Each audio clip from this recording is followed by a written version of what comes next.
Manx Radio Podcasts, powered by Shaw. Well, hello and welcome to Countryside here on Manx Radio with Kiri Kermode and myself, Simon Clark.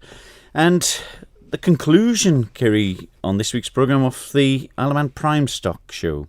Yes, a fantastic turnout. I think it's been a great show all round, the live section and also the carcass competition at the Isle of Man Meats Plant.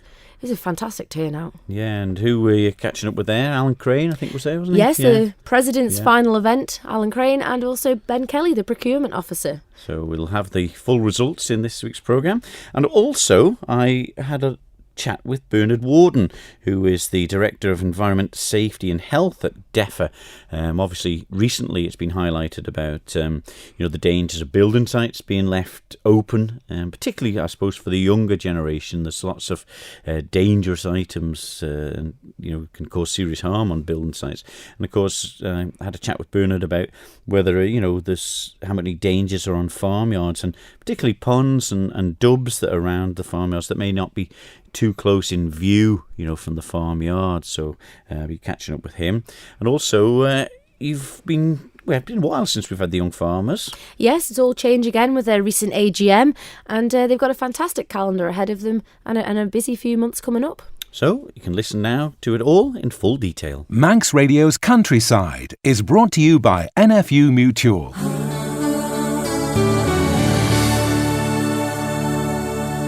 On last week's programme, we heard about the results from the live section of the Prime Stock Show. And this week we went along to see the second part of the show at the Isle of Man Meets. Alan Crane, the last event as president of the Royal Manx Show Society. What a great success. Absolutely. It was the live show side of it was fantastic. There's got to be in excess of 250, 300 people there. I mean, the success maybe was down to change it to a night time. We had 3 new classes which incorporated some young stock and the calf classes, which I think was a fantastic success. Hopefully we'll work and make it bigger into the future. Well, there's a heck of a good turnout of the young farmers as well. They came along and joined in your event too. Absolutely. I don't think I've seen so many young farmers in one at a stock judging. There must have been 70 plus. They showed enthusiasm and they were all very well, and they all done very well. The scores were quite high. They also come last night for the carcass show. There was a good 30 or 40 of them here last night again.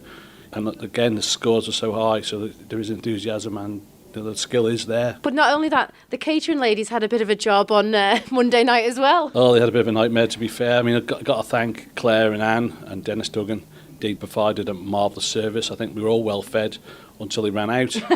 The poor ladies just didn't know what had hit them, I don't think. Usually there's 30 to 40 people there at a fat stock show, and on average this year there was, say, 250 plus. They worked the socks off. We even had the governor and the Deemster. They come and showed the faces and stayed to the very end. But the quality of the stock, Alan, it certainly showed on that night, but it's certainly come through here tonight at the actual carcass competition. Absolutely. I mean, the standard of stock at the live show was outstanding.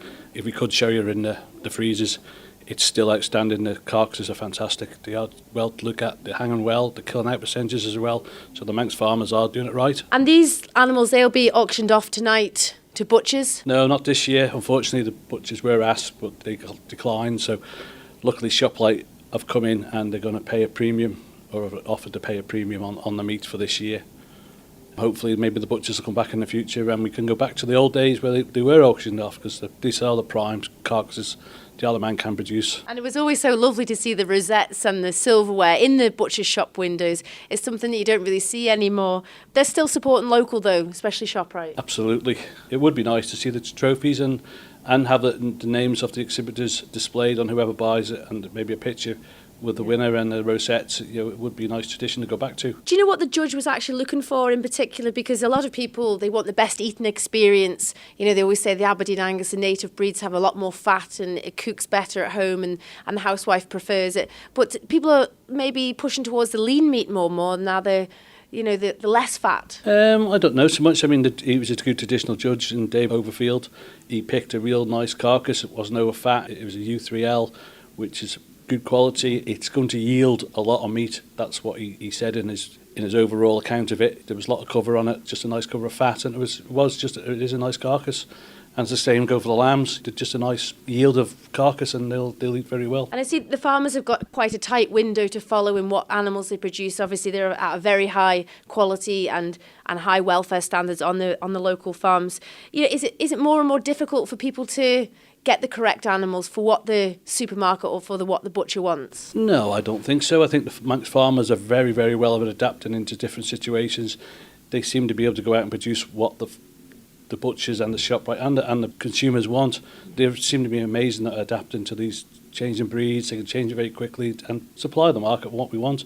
I mean, everything up there tonight is fantastic. We'll all eat well, and all the stock produced on the Isle of Man is of a high health status. It's got the minimum mileage from farm to fork. I don't think you'll ever get better meat, so you need to buy local as much as you possibly can. So all in all, Alan, it's been an absolutely superb prime stock show, and with a few changes, it's really, really brought it back to life. It seemed to. I mean, as I say, it's my last event as president. I'd like to just say thank you to all our sponsors and say the catering ladies, and I could go on and on. There's so many sponsors. Yeah, and a big thank you needs to go to our secretary, Christine. This is her last event, and without her, we're going to be lost. I know Carol's learning the ropes, but she's going to be a hard act to follow. But it's nice to see the young stock heading home from the mart the other night, Alan, and they'll be back out for probably the Royal Manx show in the summertime. It was great to see the young handlers and the young stock showing, and hopefully they'll be back for the summer shows. And hey, who knows, they might be back for next year's live shows or even go on to the carcass shows, some of them. Yeah, it was a great success, that class, and even the breeding heifer class. There was some of the best animals I've seen in the mart ring there for a long, long time. I don't think you'll see them again for a while. They were fantastic, well turned out and well shown. Ben Kelly, you're the procurement officer for Isle of Man Meats. You obviously saw these cattle live on Monday, and now you've seen them in carcass form. What do you think of the standard? Well, excellent standard this year. As for every year, it was an excellent show of cattle. Live and dead, well finished, and an excellent turn. Great to see so many people there as well. Lots of young farmers this year as well. Made a difference having it at night. And are they the right weight and the right specification for what the meat plant wants? Yeah, overall they've been very well finished. That's what it seems to be the customers we deal with are looking for a lot more finish on the cattle now, and the lambs and stuff. Just it seems to be the flavour and the fat. That seems to be what people are looking for. Some bigger cattle in there, but no, and the lambs, a lot bigger, but no, overall they're very good. Pigs are excellent. Carcass, as always, Sean, brilliant. And also, you have ShopRite here to buy. They're a good customer of Isle of Man Meats. Very good. Our biggest customer, yeah. They're given a prima and all the carcasses they're buying. So. And is it a struggle to compete against the cheaper imports that are coming onto the Isle of Man? It is. Like you say, the housewife will only pay so much. Meat is expensive, but at the end of the day, we can always sell it because we have quality here. It is difficult, but the welfare standards on these farms for the livestock, they are treated second to none. Everything that comes in here is farm assured, everything met to the highest welfare standards. We've just had a £2 million refurb in here. Everything's been redone. It's spot on. And do you have internet sales as well? It's something we've looked into. We've been talking to Donald Russell in Scotland about doing sort of like an online retail sort of thing, so that's something definitely we're going to be looking into. And our judge here today, David Overfield, he did a sterling job. Yes, he did. It's always going to be open to interpretation, but I think he did a fantastic job. And was his mindset into what he could sell?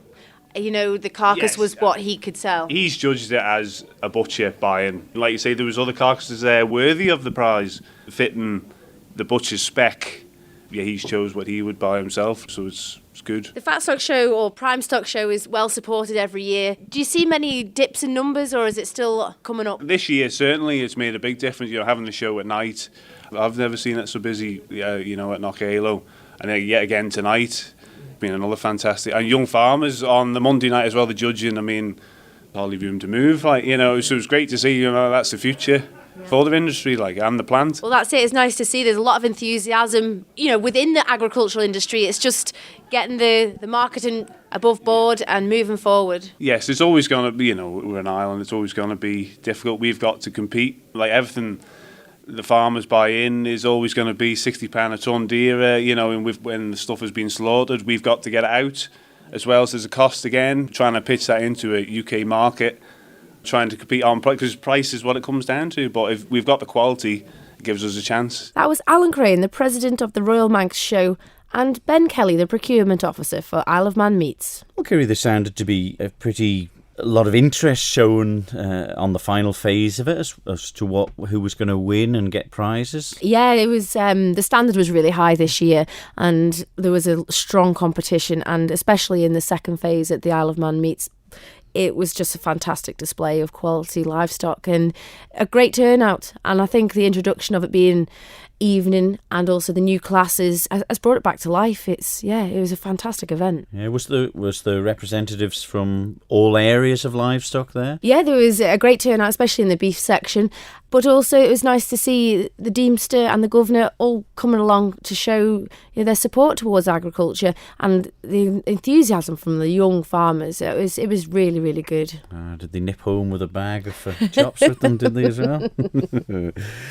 Well, health and safety. In recent times, there's been press releases highlighting the dangers of building sites being left open and access to the public, and mainly, I suppose, focused on the younger people, which can get in there and they can really hurt themselves on building sites. A lot of dangerous items there. Well, I spoke to Bernard Warden, who is the Director of Environment, Safety and Health at DEFA, to find out, with farms and areas of the countryside, are there different dangers and maybe different rules? The same rules apply, basically, and the same standards should be achieved.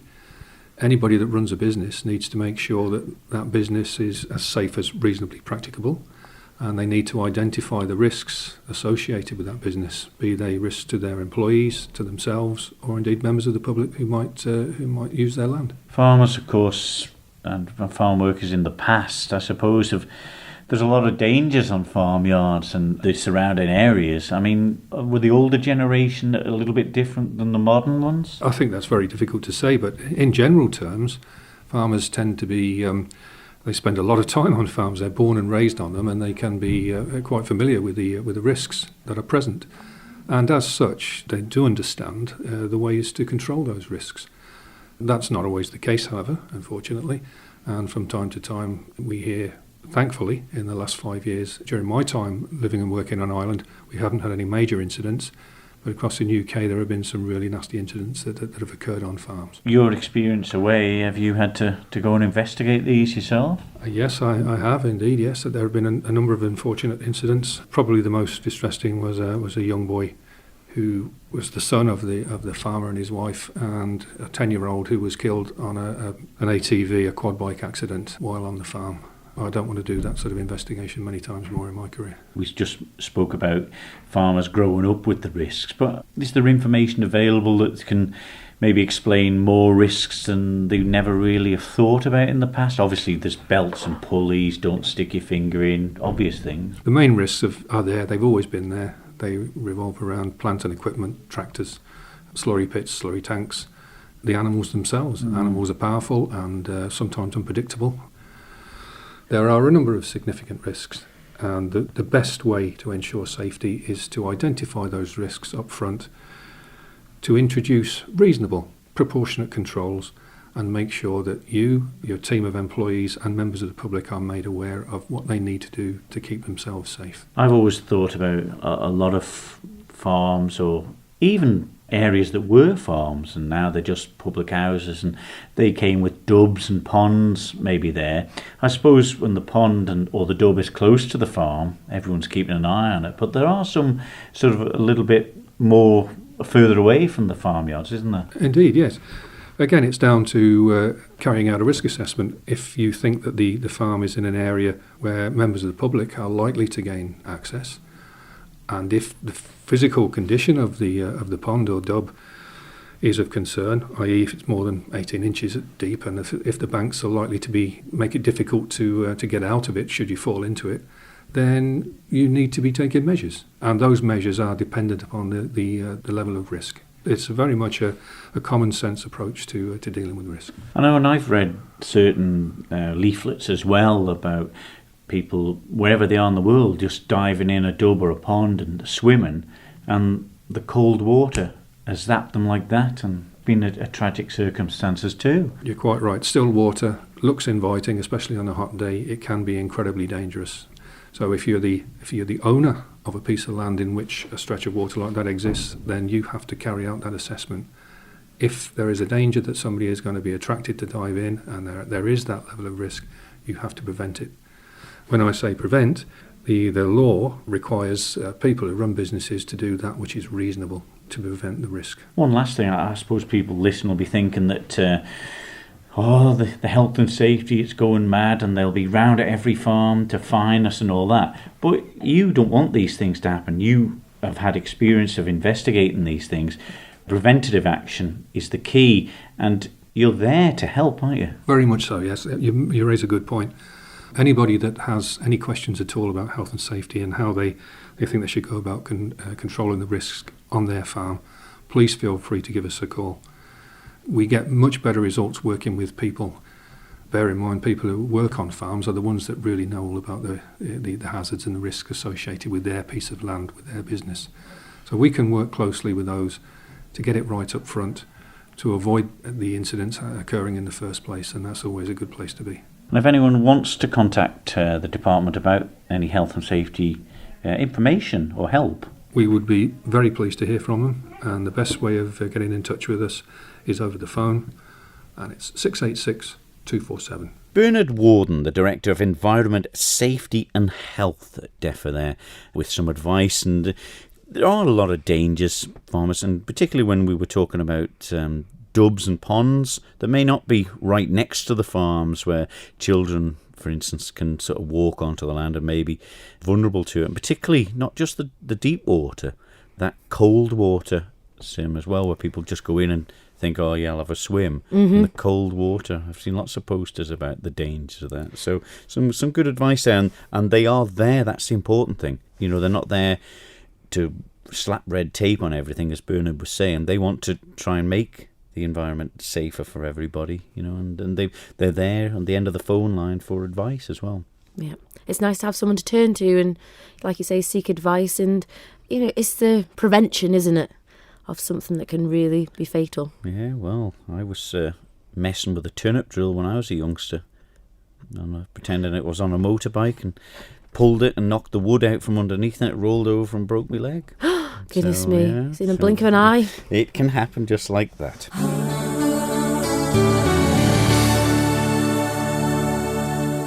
Manx Radio's Countryside is brought to you by NFU Mutual.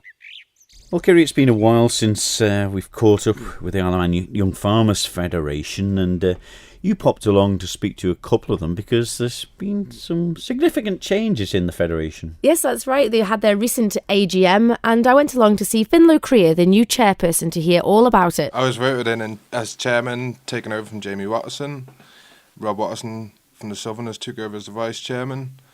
Kelly Keenan remains the treasurer, and Angela Tia retired as secretary after 11 years. Thanks to her for all the good work she's done over the years, really appreciated. Yeah.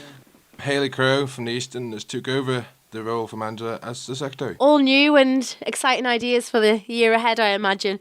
Also, Finlow, at the AGM, you have your Federation Awards, and this year there was some new faces. The R. Watson Shield for the Best Young Farmer was Michael Cumvig. The Bibby's Cup for the Best Lady Farmer, they get a sash and go round at the show. That was Kaylee Cool. And the Glen Down Award for the Best Young Farmer at Stock Judging overall was Michael Cumvig again. This is for the Federation Awards, but also in each club, the 4 clubs, they have their own annual dinners. Yeah, they have an annual dinner where sit-down meal and an awards evening for all. There's lots of memorial trophies being presented over the years, and it's great to see them getting handed out to lots of different members. The young farmers, they do an awful lot for charity. It's not just one point in the year, it's all throughout the whole of the year. There's one campaign coming up this year that Rob Watterson seems to have a lot of information about, which is the blood campaign. Yeah, we're hoping to do a campaign this year in partnership with the Federation in England, trying to get as many of us to all give blood. It's a good one to do. Federation have even put a prize up for the best selfie when taking part. I think it's about $4,000 they're willing to give. So if you're not scared of needles, go along and get the blood taken. Yeah, everybody coming down and have a go. It's going to be worthwhile. You never know when you might need it. Also, you have a young farmers netball team. You know, it's not just agriculture that you're involved in. There's a lot of sports events, obviously the concert as well. How do people get involved with it? Well, we've recently over the years tried to adjust the young farmers, and like sports is something that always seems to get quite a lot of good turnout, and we really need to, as well as keeping up with the traditional events, bring up these new events, and it brings people into, and don't necessarily have to be farmers or even decent speakers or even anything, just turn up for a netball match or a social or football or whatever. So this year, any new events coming up, Finlow? You've obviously got the usual events, which is the public speaking and the concert. But in September, there's the Young Farmers Week. Yeah, we're hoping to pack it out fully and maybe even have a charity ball at the end of it, trying to raise as much money as we can for charity and get a lot more new recruits, get ourselves out and about and in the media and showing that we are still here and trying to get members to join. And what we do, it's a 7-day event. Every day you'll maybe have an event, come and take part. We're trying to figure out some already, but every day and have something and try and bring your friend nights or whatever. Anything that just to get more people and more members and make it a laugh for everyone to enjoy, keep our members happy. And also this year you'll be travelling away to the northern area. Rob, what will this entail? Well, there'll be a couple of teams for tug of war, men's and the ladies. Hopefully we even have a fencing team this year. There's the standard stock judging competitions, but then there's all the fun comps as well, like pallet challenge and obstacle race. So it's something for everybody to have a go at. It's always a good weekend. Get to see new faces from across and make some new friends. And it's quite a social club, the Young Farmers. Oh yeah, it's like we all get along at the end of the day, even though we're from different points around the island. But when you come together, you all know each other. We know each other's families pretty much. And yeah, we always like to help out each other if we can. And you've got a good few events coming up, Finlow. You've got the annual charity rugby match. That's very well attended. At Vagabonds every year on Boxing Day in memorial for Paul Cleland, and a lot of his relatives and stuff are in the Eastern, and so it's quite a big match, and a lot of his friends were in the Young Farmers. He was a good, proud young farmer, I think, so it's always a well-attended event anyway. And what's your favourite event, Rob? I love doing the Boxing Day rugby game, just because I think it brings everybody together, and it's nice to interact with other, especially with Vagabonds rugby team, different people to interact with, and we always make a good bit of money for it, for a special cause, for whatever it is we pick for the day. But I also quite like going away to the northern area. There's lots to do over there. We can try and make some new contacts for some people to come over to the island. And you're having many visitors this year to the island. I know you've had the recent Stockman of the Year. Is this something you're going to look at maybe? Yeah, we'll hopefully get over to some of the northern area meetings and see what we can come up with, see if they'll let us hold any events or even do some club exchanges with some clubs away, just to keep, different experiences, and you make a friend forever, don't you? So. And how do people get involved with the Isle of Man Federation of Young Farmers? Basically, they can find us on Facebook and message us, and somebody will surely get in contact with you, or you can also find the individual club Facebooks. But like we say, it's not just all agriculture. There's lots of sports events. There's lots of public speaking and generally just meeting up and having a great time. But, it's given people the platform to move forward and do other things in the future. It works well, because I remember when I first started, didn't like public speaking at all. Got asked to do a couple, and yeah, it's really helped me come out, and became chairman a few years ago of the Southern, now vice chairman for the Federation. All the events help you as a person grow and become better at even your own job and life. Even from a young child, from the age of 10 onwards? It's 10 to 36 on the Isle of Man, so we try and hold events for them as well as there's junior public speakings and stuff like that, but even likes of Laser Mayhem, and we have sports for the younger ages and everything, just to keep everyone engaged, and your members start from that young up. If you don't support them sort of members, you're going to have no one in 10 years' time. And recently they've obviously brought on a new netball team. It's a very popular sport here on the Isle of Man. You've got a good turnout. Yeah, I think there's 10 or so members in the netball team. I don't know really what leagues they're in or anything. I'm not a netball follower, but I believe they're doing quite well, and they seem to be quite determined at it, yeah. And it'll be encourage some of the younger girls maybe to come to Young Farmers, because it is a way to get into the Sunday morning Isle of Man Manx Netball Association leagues. Yeah, hopefully. I think they're going to try and recruit a few younger members and get them involved with the team and train them up and everything. That was Finlow Creer and Rob Watterson from the Federation of Young Farmers. Big changes in the Fed then. Yes, and they've got some great events planned for the whole year, and it's nice they've got a bit of a calendar already written up so people can put it in their diaries, and they've got some fantastic charity events as well. What's this big one they're running about the blood? Yeah, they're trying to bring as many people on board to donate blood, give blood, and it's a great movement to be involved in because there's such a big number of people, and they've got a lot of prize money up for grabs as well to have the best selfie while getting your blood taken. Interesting. But it seems to be one of the things that they're always looking, because obviously the federation has changed so much, hasn't it? You know, the interest in certain competition because of the decline in young farmers that are actually in farming. And they're trying to move little things to important things in life in a way. That's it. They're trying to say it's not all about agriculture anymore. It's a lot of different avenues people can go down, and obviously doing great charity work and sports and drama and acting. It's giving those kids a platform to start off somewhere and to go on to bigger things. And they've got a great movement here on the Isle of Man, and a great calendar ahead, so hopefully more people will get involved. Manx Radio's Countryside is brought to you by NFU Mutual. Well, that was this week's Countryside. I hope you enjoyed that. The latest news from the young farmers, and of course some advice from Bernard Warden. And of course, don't forget, they are there at DEFA to give any sort of advice on health and safety or how you can improve things there, just free of charge. So give them a shout with that. And of course, all the results and from a successful Prime Stock show, Kiri. Yeah, it was a real good show and so well organised. So look forward to next year now. It is indeed. That's all though. Until next week on Countryside from Kiri and myself, Simon Clark. We'll see you then. Ta-da. Bye-bye. Don't sit in the slow lane. Join the fast lane right now with Shaw's all-new Superfast Plus broadband. Enjoy more bandwidth, amazing speeds and the best value on the island from just £23.95 per month. So don't be left behind. Get a piece of the high-speed action with Superfast Plus broadband from Shaw. For details, visit our stores in Douglas, Ramsey and Port Erin or click shaw.com. Love being Shaw. Terms and conditions apply.